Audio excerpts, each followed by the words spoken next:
నెల్లూరు నగరం 8వ డివిజన్ పరిధి నవాబుపేట తదితర ప్రాంతాల్లో బాబు షూరిటీ భవిష్యత్తు గ్యారంటీ కార్యక్రమంలో భాగంగా వందలాది మంది టీడీపీ శ్రేణులు అభిమానులతో మాజీ మంత్రి నారాయణ కుమార్ శరణి పాల్గొన్నారు. ఈ సందర్భంగా ఆమె ఇంటింటికి ప్రచారం నిర్వహించారు.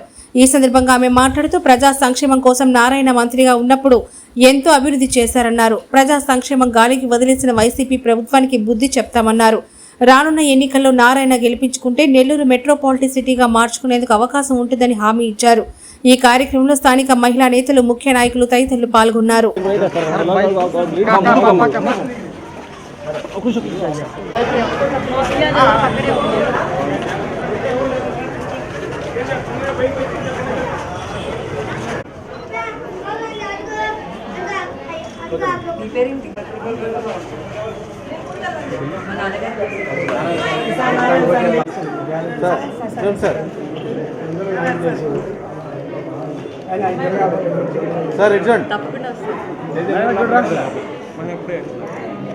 సైకిల్ గుర్తుకి ఓటేసి అభివృద్ధి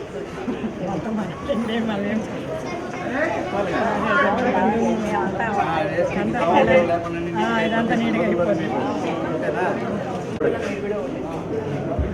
వీళ్ళ మామగారి విగ్రహం పెట్టినారు ఆ స్ట్రీట్ లో. Okay bye.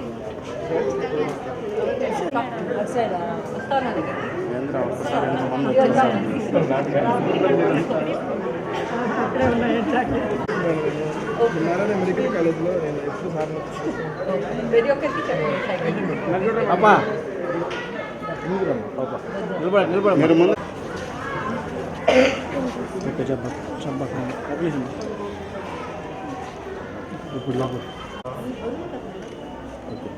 Okay madam.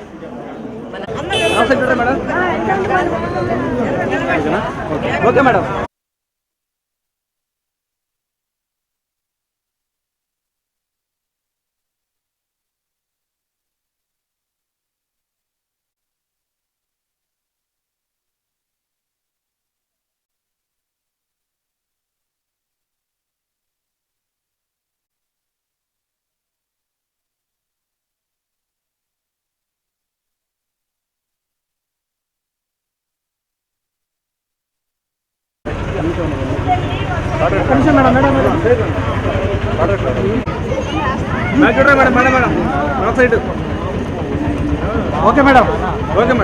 అందరికీ నమస్కారం అండి. నేను మాజీ మంత్రి నారాయణ గారి కూతురునండి. మా నాన్నగారు 2014 నుంచి 2019 వరకు మినిస్టర్గా చేశారండి. నారాయణ గారు ఎంతో అభివృద్ధి చేశారు. మా నాన్నగారు పుట్టి పెరిగింది ఒక గుడిసెలో. సో ఇప్పుడు ఎవరైతే గుడిసెలో నివసిస్తున్నారో ప్రతి ఒక్కరూ ఎలా ఉంటారు, ఏ కష్టాలు పడుతున్నారో చాలా క్లియర్గా తెలుసు. నేను డోర్ టు డోర్ క్యాంపెయినింగ్ చేస్తూ మా నాన్నగారికి సపోర్ట్ చేస్తున్నప్పుడు ప్రజల కష్టాలు తెలుసుకుంటున్నానండి.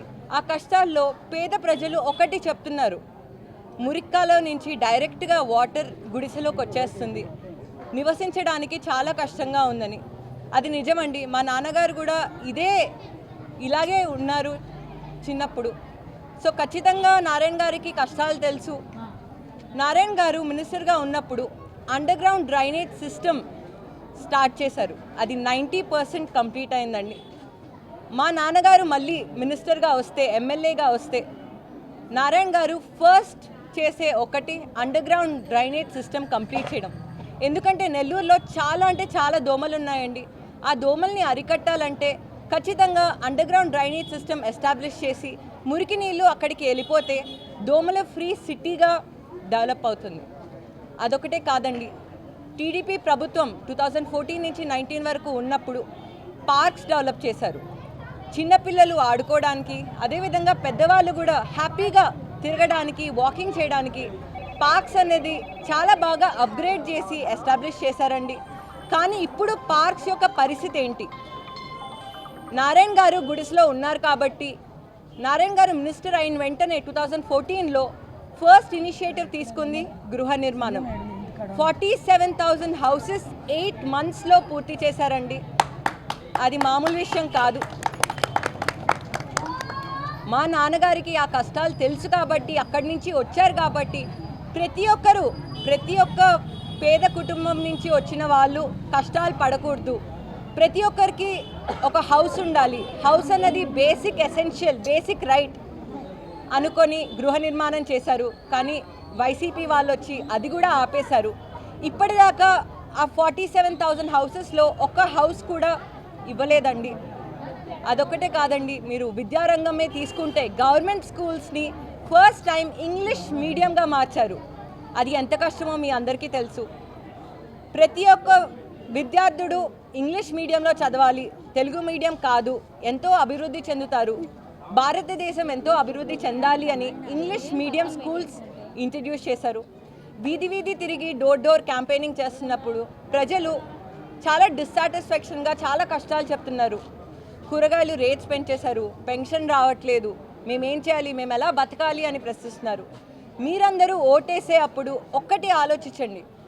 2014 ముందు టీడీపీ ప్రభుత్వం క్యాంపెయినింగ్ చేస్తున్నప్పుడు, నారాయణ గారు క్యాంపెయినింగ్ చేస్తున్నప్పుడు డోర్ టు డోర్ ప్రతి ఒక్కరి దగ్గరికి వెళ్ళి వాళ్ళ కష్టాలు తెలుసుకొని వాళ్ళ సొల్యూషన్స్ కూడా వచ్చి 2014 to 19లో అవి ప్రాక్టికల్గా ఇంప్లిమెంట్ చేశారండి.